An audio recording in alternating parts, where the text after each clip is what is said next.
नमस्ते दोस्तों, आज हम लोग एक बहुत ही अच्छी पुस्तक पर चर्चा करेंगे। ये पुस्तक मुझे मिली थी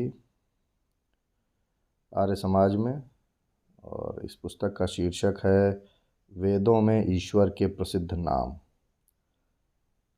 तो इसका शीर्षक पढ़ के मुझे लगा कि ईश्वर के नाम में ऐसी क्या बात है कि उस पर एक पुस्तक छापनी पड़ जाए। फिर जैसे जैसे मैंने इस पुस्तक को पढ़ा तो बहुत सारे संदेह दूर होते गए। इसका प्रकाशक संत ओधव राम वैदिक गुरुकुल है और इसके लेखक स्वामी शांतानंद सरस्वती जी हैं। जैसा कि आप देख सकते हैं, तो इन्होंने इतना बढ़िया भूमिका लिखी है कि मैं रह नहीं पाया आपसे शेयर करने के लिए। और स्वामी शांतानंद सरस्वती जी को बहुत बहुत धन्यवाद है कि उन्होंने ऐसी पुस्तक लिखी। और उनसे मैं क्षमा प्रार्थी हूँ कि उनसे बिना परमिशन लिए मैं उनकी किताब को सबके सामने पढ़ के सुना रहा हूँ। तो आशा है कि स्वामी जी क्षमा करेंगे। लेखक लिखते हैं कि आज ईश्वर के स्वरूप विषय में अनेक मत पंथ संप्रदाय और मज़हब अपना भिन्न भिन्न विचारधारा रखते हैं और कहते हैं कि ईश्वर एक है तथा उस तक पहुंचने के रास्ते अलग अलग हैं। जैसे कहावत चल पड़ी है कि मंजिल सबका एक है, रास्ते अलग अलग हैं। किंतु ये बात सही नहीं है।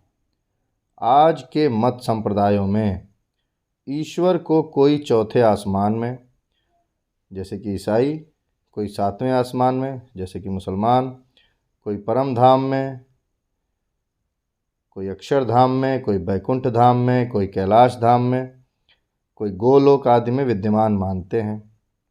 अतः इनके मंजिल अलग अलग जान पड़ते हैं तथा ईश्वर को प्राप्त करने के लिए इन मत संप्रदायों में भिन्न भिन्न प्रकार की पूजा अर्चना भक्ति करने की पद्धति रीति नियम दृष्टिगोचर होते हैं और इनके भगवान भी भिन्न भिन्न प्रतीत होते हैं। जबकि सच्चाई यह है कि ईश्वर एक निराकार, सर्वव्यापक, सर्वशक्तिमान, दयालु, न्यायकारी, अजन्मा, अजर, अमर, अभय व सृष्टिकर्ता है। इसमें कोई संदेह नहीं है कि ईश्वर के नाम अनेक हैं, क्योंकि जैसे ईश्वर के अनंत गुण कर्म स्वभाव हैं वैसे उनके नाम भी अनेक हैं। किंतु वह एक ही सतात्मक चेतन पदार्थ है। वेद में स्पष्ट रूप से कहा है कि ईश्वर एक ही है, 2, 3, 4, 5, 6, 7, 8, 9, 10 नहीं है तथा उसका कोई लिंग भी नहीं है, किंतु उसके नाम तीनों लिंगों में मिलते हैं। इस प्रकार नाम के भिन्न भिन्न होने से ईश्वर भिन्न भिन्न नहीं हो सकता। जैसे आज भी हम देखते हैं कि एक ही व्यक्ति को उसके गुण कर्म व संबंध के कारण अनेक नामों से लोग पुकारते हैं, वैसे ही हम ईश्वर को उसके भिन्न भिन्न गुण कर्म के कारण भिन्न भिन्न नामों से पुकार सकते हैं। अतः किन किन गुण कर्मों के होने से किन किन नामों से ईश्वर को पुकारा जा सकता है, वह यह वेद के प्रमाण सहित इस पुस्तक में प्रस्तुत किया जा रहा है। स्वामी सत्यानंद जी सरस्वती, पतंजल योग आश्रम, फलौदी व वैदिक संस्थान ओढ़े के मान्य अधिकारीगण एवं सन्निष्ठ कार्यकर्तागणों ने इसे प्रकाशित करने में महत्वपूर्ण समर्थन, संरक्षण एवं उत्साहवर्धन प्रदान किया है। अतः मैं सभी का हृदय तल से आभारी हूँ। स्वामी शांतानंद जी सरस्वती ने ये शानदार भूमिका लिखी है और हम आगे इस पुस्तक को पढ़ेंगे। ईश्वर का सबसे प्रसिद्ध नाम है ओम। ओम खम ब्रह्म, यजुर्वेद 40:17। हम सभी लोग जानते हैं कि सभी मंत्रों के प्रारंभ में और अंत में ओम लगाने की परंपरा है। तो उससे यह भी समझ में आता है इस पुस्तक को पढ़ के कि वे सारे मंत्र ओम को समर्पित हैं, इसलिए उन मंत्रों में ओम लगता है। वो किसी भी इष्ट देवी देवता को समर्पित नहीं है। ओम का अर्थ है सबका रक्षक, परम ब्रह्म, परमेश्वर। ओम खम ब्रह्म का भावार्थ है हे परम ब्रह्म परमेश्वर, आप सबके रक्षक हैं। यह ओम आपका मुख्य नाम है और आप आकाश के समान सर्वत्र व्याप्त हैं।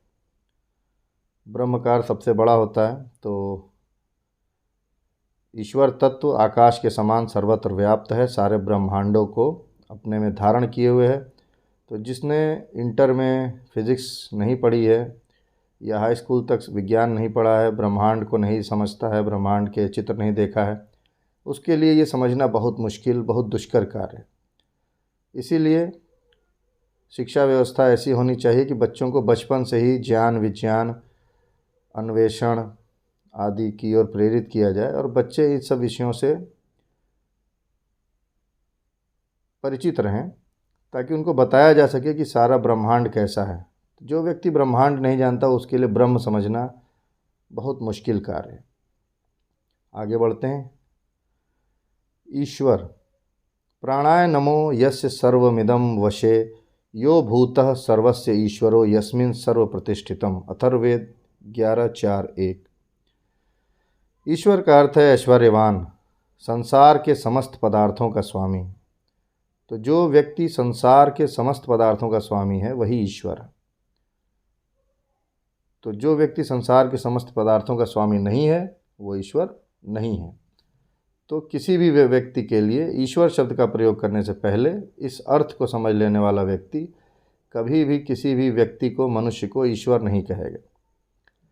प्राण। ईश्वर को प्राण क्यों कहा जाता है? क्योंकि ईश्वर जीवन दाता है। जीवन दाता परमेश्वर होने की वजह से उसका नाम प्राण है। भावार्थ। हे प्राण या जीवन दाता परमेश्वर, आपको नमस्कार है। आपके वश में यह सर्व जगत है, सदा सर्वत्र वर्तमान आप सबके ईश्वर हैं और आपके भीतर सब जगत दृढ़ होकर ठहरा हुआ है। यहाँ पर सबका जीवन दाता होने से तात्पर्य यह है कि जब पृथ्वी बन रही थी तो हाइड्रोजन, ऑक्सीजन जैसे जड़ पदार्थ ब्रह्मांड में यत्र तत्र विचरते थे।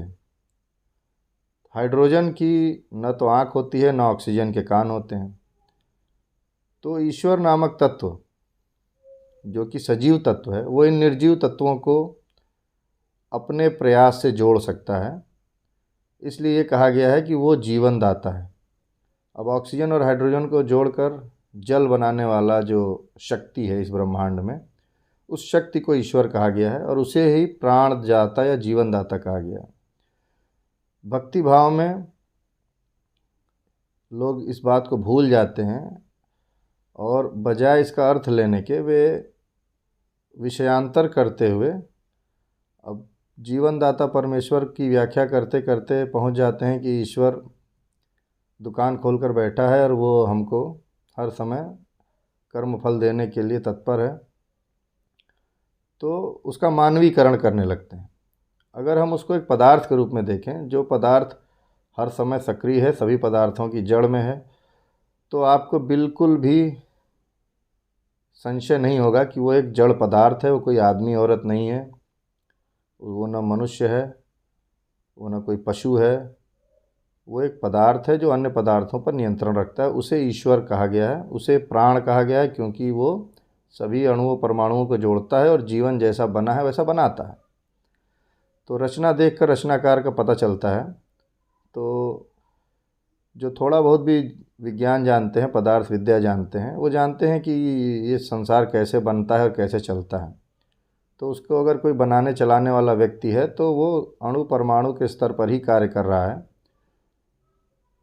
जैसा ये लोग बता रहे हैं आजकल के कथावाचक और मौलवी और पादरी, ऐसा ईश्वर का कोई गुण संभव नहीं है, क्योंकि वो प्राण तभी दे सकता है जब परमाणु और अणु के स्तर पर कार्य करने की क्षमता रखता है और सारे ब्रह्मांड में एक साथ व्यापक हो। चलिए आगे बढ़ते हैं। ईश्वर का एक नाम विष्णु बताया जा रहा है। तद विष्णोः परमं पदम सदा पश्यन्ति सूरयः दिवीव चक्षुरात् ततम। ऋग्वेद 1:2-7-20। विष्णु का तात्पर्य होता है सर्वत्र व्यापनशील परमात्मा। जैसा मैंने शुरू में बताया कि जो ब्रह्म नहीं जानता, जो ब्रह्मांड नहीं जानता कि ब्रह्मांड कितना बड़ा है, ब्रह्मांड कैसे काम करता है, वो फिर विष्णु को नहीं समझ सकता, क्योंकि वो पदार्थ हर जगह विद्यमान है। पूरे पृथ्वी को, सूर्य को, सारे आकाश गंगाओं को, अंदर से और बाहर से, सारे ब्रह्मांड में जितनी आकाश गंगाएं हमने आज तक देखी हैं और जितनी अनदेखी हैं, वो पदार्थ सबको धारण किए हुए है और कहाँ तक फैला है कोई नहीं जानता। इसलिए कहा जाता है कि वो अनादि और अनंत है। चूँकि उसका हम आदि नहीं जानते हैं तो उस पर अनावश्यक बहस करने का कोई मतलब नहीं होता है। वो विष्णु इसीलिए है क्योंकि ये माना गया है कि वो सर्वत्र सतत रूप से विद्यमान है, कंटिन्यूअस है, सारे ब्रह्मांड को अंदर और बाहर से धारण करता है, हर जगह व्यापनशील है, इसलिए वो विष्णु है। विष्णु मतलब हर जगह व्याप्त रहने वाला, मौजूद रहने वाला। और ऋग्वेद का ये मंत्र कहता है कि हे सर्वत्र व्यापनशील विष्णु परमात्मा, आपका जो अत्यंत उत्कृष्ट पद सबके जानने योग्य है, जिसको प्राप्त होकर जीव लोग पूर्णानंद में रहते हैं और फिर यहाँ से शीघ्र दुख में नहीं गिरते हैं, उस पद को सूरयः यानी कि धर्मात्मा, विद्वान, जितेंद्रिय योगी लोग प्राप्त करते हैं, अनुभव करते हैं। जैसे आकाश में सूर्य का प्रकाश सर्वत्र व्याप्त है, वैसे ही आप विष्णु परमेश्वर भी सर्वत्र व्याप्त हैं। अगला ईश्वर का नाम है हरि। अभिप्रियाणि काव्या विश्वा चक्षाणो अर्षति हरिस्तुंजान आयुधा। ऋग्वेद 1:57-2। हरि यानी दुखों को हरने वाला परमात्मा। भावार्थ, हे दुख हरता परमात्मा, आप अपने दिव्य शास्त्रों, शक्तियों को दुष्ट वेद विरोधी शत्रुओं पर चलाते हुए, गिराते हुए तथा सब प्रकार के विद्वानों के कार्यों को देखते हुए प्रिय पदार्थों को प्राप्त कराते हैं। अब यहाँ विद्वानों से तात्पर्य है जो व्यक्ति विद्या को जानता है, पदार्थ को जानता है, ब्रह्मांड को जानता है कि पदार्थ कैसे काम करते हैं, वो जानता है, वो कभी दुखी नहीं हो सकता। जब वो कंफ्यूज नहीं रहेगा तो दुखी नहीं रहेगा। सबसे अधिक दुखी वो व्यक्ति होते हैं जो सबसे अधिक कंफ्यूज्ड होते हैं। उन्हें पता नहीं है कि ईश्वर क्या करता है, कैसे करता है, और जैसे ही कोई विपत्ति, विपदा आती है तो सबसे पहले ईश्वर को आरोपित करते हुए, ब्लेम करते हुए, और ईश्वर के सर पे ही सारा ठीकरा फोड़ देता है। जैसे कोई व्यक्ति है और वो इनका हितैषी है, इनका खैरख्वाह है, और ये कोई स्पेशल व्यक्ति हैं, इनके ऊपर ईश्वर की विशेष कृपा होनी चाहिए। तो बड़े बड़े वेद के विद्वान भी ईश्वर का मानवीकरण करने लगते हैं और वहीं से फिर मामला पटरी से उतर जाता है। आर्य समाजियों में भी ये प्रवृत्ति पाई जाती है कि वो ईश्वर को तत्व रूप में नहीं समझते हैं। वो नहीं समझते हैं कि वो किसी का सगा नहीं, न किसी का शत्रु है, न किसी का पक्षपाती है।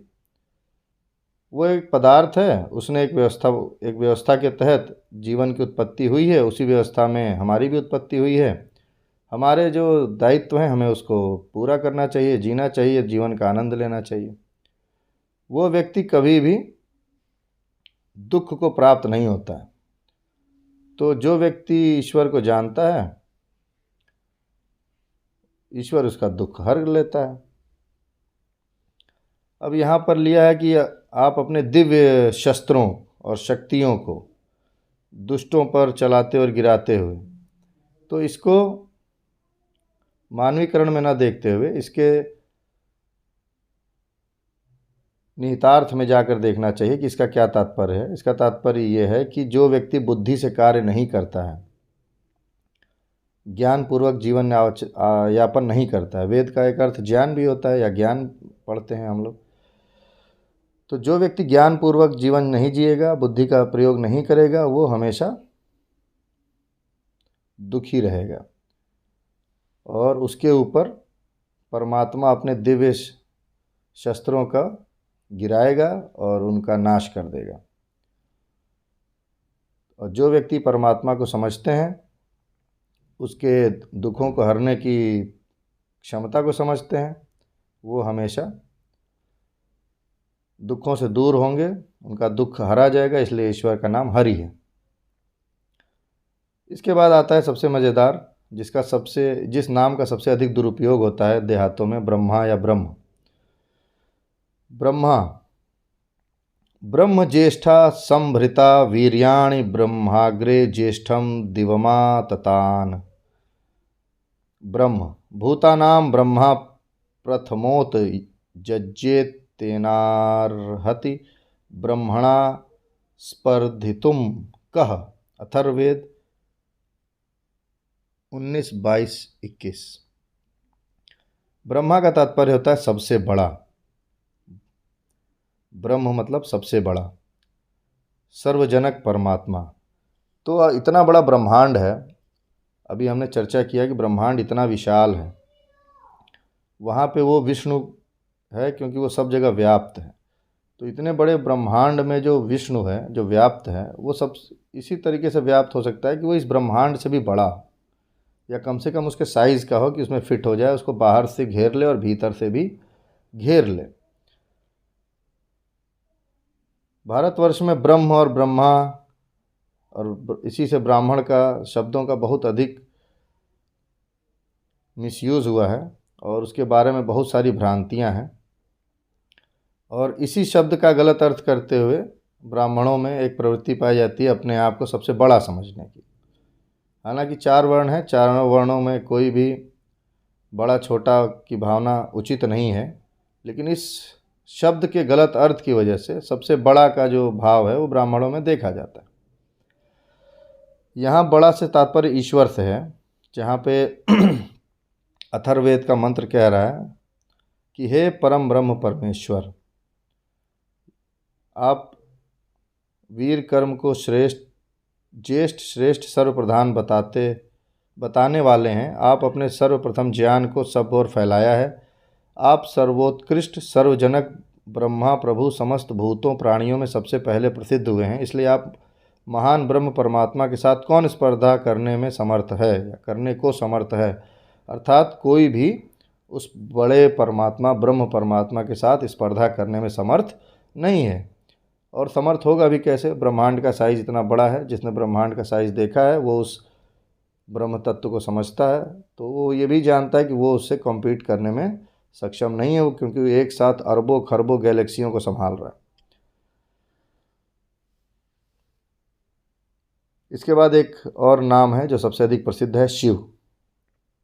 अथर्ववेद 10:6-30 में शिव शब्द आया है कि ब्रह्मणा तेजसा सह प्रति मुंचामि में शिवम अस्पत्ना सपत्नः सपत्नान में धराम अकः।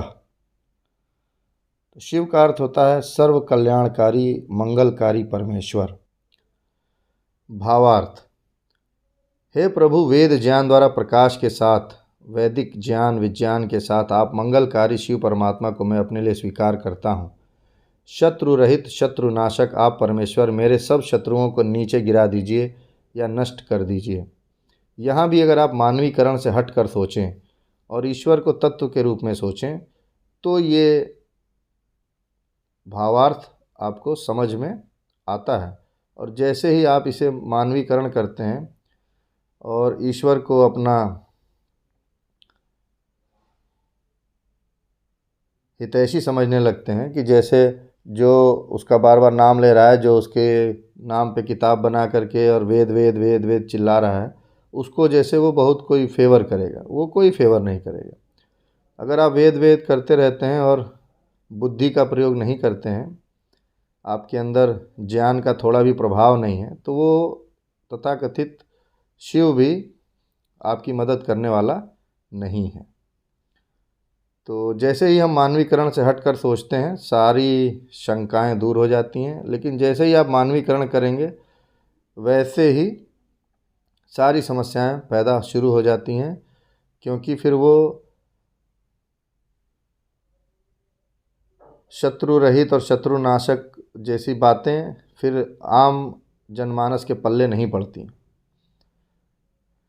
तो आप सबसे निवेदन है कि उसको एक पदार्थ मानते हुए और व्यक्ति न मानते हुए इसको जब आप पढ़ेंगे तब आपको समझ में आएगा कि ये सर्वसमावेशी